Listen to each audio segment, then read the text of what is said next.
Voy a hacer una pausa. No te vayas, quédate por aquí, tómate un cafecito. Después de esta pausa, regreso para platicar aquí con Ernesto O'Farrill Santos Coy. Él es presidente de Bursamétrica, analista económico, financiero y bursátil, que nos explique primero cuál es la situación económica que pocos entendemos, cuáles son sus perspectivas, qué nos dice, por ejemplo, de las autoridades mexicanas que primero salieron a decir todo está bajo control, nada va a suceder, y de pronto están diciendo otra cosa, ¿no? Y también que nos diga su visión de, pues, de qué manera puede influir la religiosidad en ese pueblo de votantes, la situación económica que se vive, por supuesto. Después de una pausa breve, Ernesto O'Farrill y luego los tres comentaristas juntos.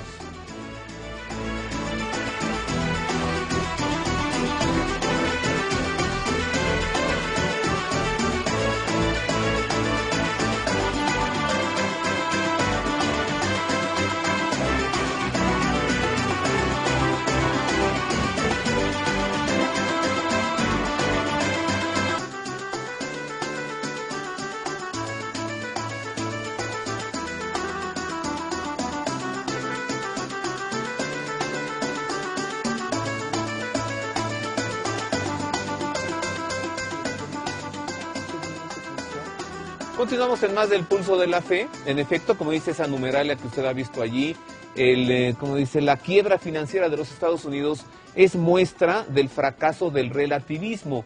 Esta expresión relativismo la pronunció por primera vez, hablando de una dictadura del relativismo, el entonces cardenal Joseph Ratzinger, durante la misa de inicio del cónclave de elección. Entró siendo el cardenal Joseph Ratzinger, salió siendo el Papa Benedicto XVI. Y él en ese momento denunció, dijo, se vive hoy en el mundo una dictadura del relativismo, en donde todo parece ser relativo, en donde cada quien parece tener la razón, y en donde impera, esto ya son palabras de un servidor, en donde impera pues el deseo y la ambición por la riqueza y el poder. En otras palabras, parte del American Way of Life, o el estilo de vida norteamericano, que está mostrando un fracaso, ¿no? Bueno, continuamos en más de este programa especial, 2 días antes de las elecciones en los Estados Unidos. Recibo con afecto a Ernesto O'Farrill Santos Coy, presidente de Bursamétrica, analista económico, financiero y bursátil. Ernesto, bienvenido. ¿Cómo estás, Roberto? Bien, un gusto tenerte aquí, primo. Igualmente. No conozco la verdad, bueno, mejor analista económico. Oye, explícanos primero lo que pocos entendemos. ¿Por qué de pronto nos despertamos con que, señores, los estadounidenses tenemos una crisis, les queremos avisar, ¿no?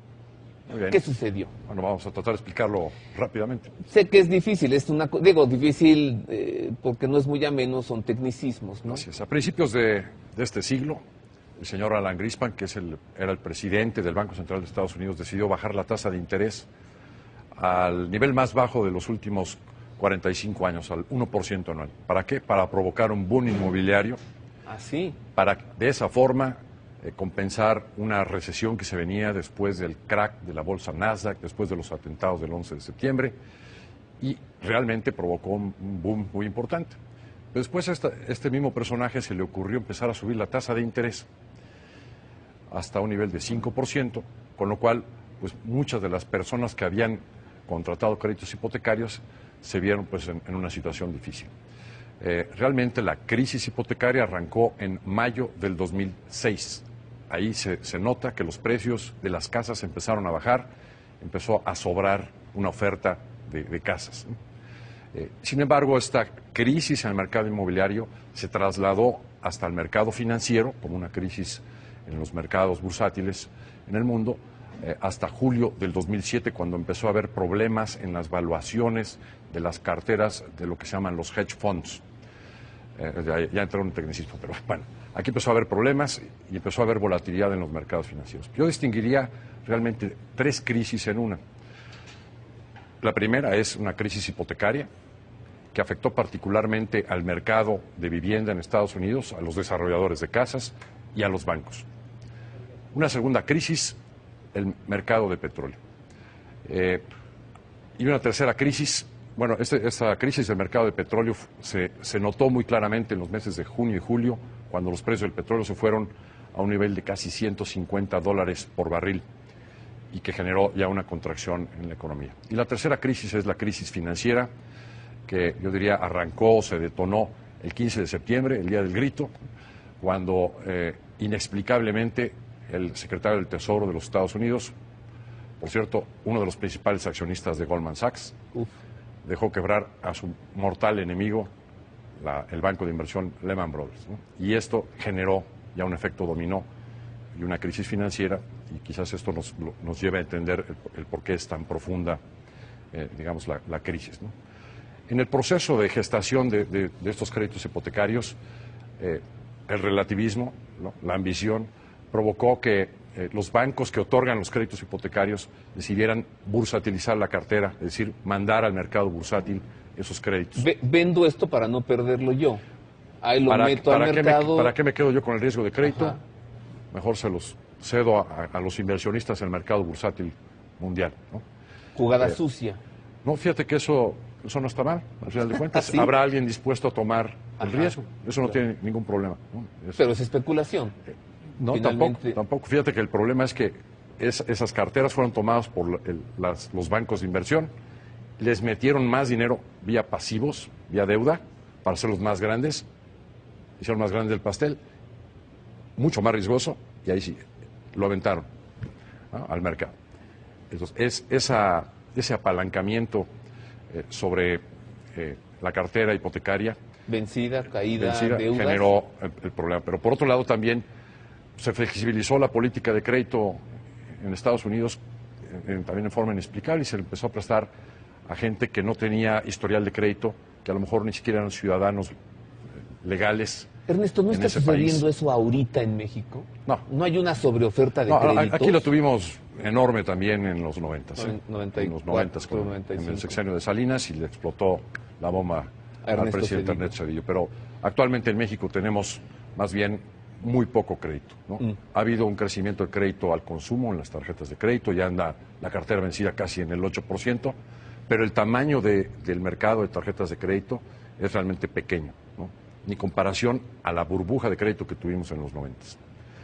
Y bueno, pues ahora con la cantidad de dinero que le han metido los gobiernos, principalmente los europeos, más el dinero que ha tenido que poner el gobierno americano, que en su conjunto suman 3.4 billones de dólares, pues con esto parece estarse deteniendo la crisis financiera. Pero el golpe está dado en el mercado bursátil, ¿no?, y tiene consecuencias en la economía. Y lo hemos sentido en todos los países. Un congelamiento de crédito que tuvimos a partir del 15 de septiembre, donde hemos visto importantes empresas en distintos países que se van a la bancarrota o a un concurso mercantil, a un salvamento, a una etapa de salvamento. Esto ha sido generalizado en muchos países porque el crédito se congeló. Una gran diferencia de la crisis actual financiera a comparación de las crisis anteriores es que antes las crisis se reflejaban en colas de los depositantes de los bancos que iban a sacar el dinero de los bancos. Aunque lo hemos visto en algunos bancos europeos, la naturaleza mayor de la crisis financiera en esta ocasión fue una estampida del dinero sobre lo que en México le conocemos como las sociedades de inversión de mercado de dinero o de deuda, los money market funds. Y esto porque al haber dejado que Lehman Brothers se fuera a bancarrota, entonces hubo muchos papeles emitidos por Lehman Brothers que no pudieron pagarse, y se generó un pánico de que otros bancos tuvieran el mismo problema en sus emisiones de bonos, y los fondos de inversión de mercado de dinero pues principalmente están invertidos en este tipo de papeles y en papeles del gobierno de los Estados Unidos o en caso de México, papeles del gobierno mexicano. Dinos alguna palabra sobre México, porque las autoridades mexicanas salieron inicialmente a decir algo así como, pues no sabemos qué tengan ahí los norteamericanos, pero nosotros, bueno, esto sí, ya tenemos aquí a Benito Juárez y esto nos hace lo que el viento le hacía a él, ¿no? Fíjate que y de pronto, pues los vemos ya con caras de preocupados y tomando medidas. Sí, realmente la primera fase, o las primeras dos fases de esta crisis, pues creo que no, porque no hubieran salido a declarar. Ajá. O no se quiso. Mira, era impredecible alarmar que dejaran quebrar un banco del tamaño de Lehman Brothers. Eso era impredecible, ¿no? ¿Tú dices que esto fue planeado, la quiebra de ese banco?